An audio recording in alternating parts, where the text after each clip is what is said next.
now that we've got a cost of living crisis, what is driving the cost of living crisis in the UK?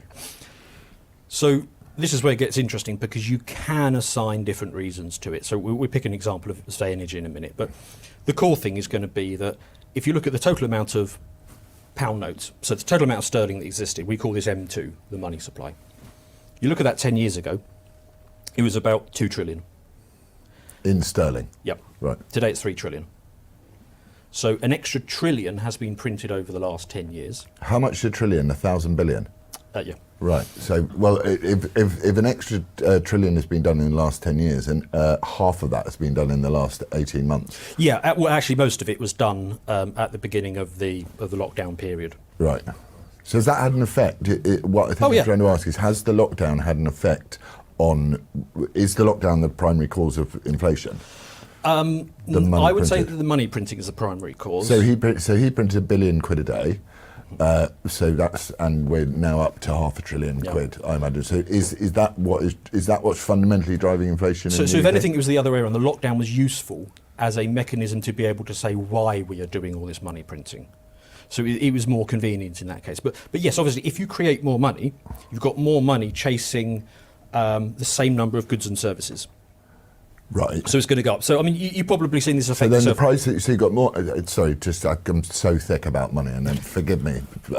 So you put more money into the system, you've got more money looking for a bottle of milk or a litre of fuel, and therefore the price of fuel is going to rise as a result of that.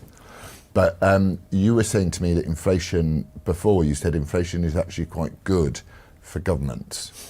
In a way, it's obviously terrible for us lot who now have to spend 100 quid filling up a... Yeah, so let's address that by going through the cost of living crisis. Okay.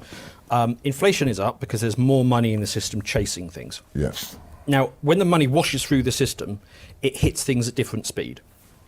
So if you look back to 2020, you will notice that financialised assets, so stock markets, traded commodities, they shot up straight away. They respond very, very quickly to more money being injected into the system. They're happy about that. Yeah. Then it starts washing through the various layers. So then it starts going to things like land and property. It goes to other things like commodities, timber, all those sort of things.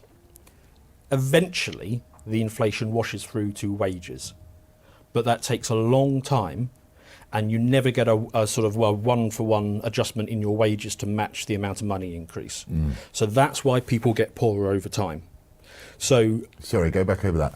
So the inflation in wages will essentially come a long way down the line. So you've got the stock market, whoopee, money, great, brilliant. That goes all the way through every other system, and the last person it ends up with is your wage packet, but it is not an equal distribution. The amount of inflation to your wages will be substantially less than the amount that the stock market makes. So that's why you become poorer. Yeah, so think about it as a conveyor belt, and this conveyor belt starts at the Bank of England, and all the financial firms are all clustered around it, and the money comes out there. Everybody grabs their piece, especially the financial sector. They're very good at it.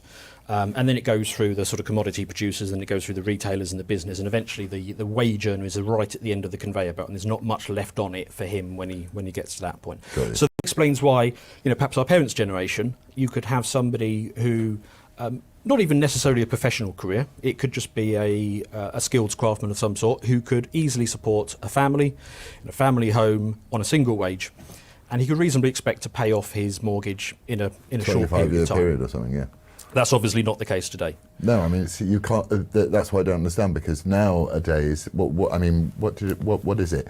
The price of a house, the average price of a house is 20,000 more than what then you can afford on your I think the key thing is, I don't remember these numbers offhand, but the ratio between your salary and the house price is, and it used to be something like a couple of years' salary, and now obviously it's up to many multiples. I mean, if you live in London, you might be paying 10, 12 times your salary to get into something. That's assuming that you can save up for the deposit in the first place. Yeah, that's horrendous.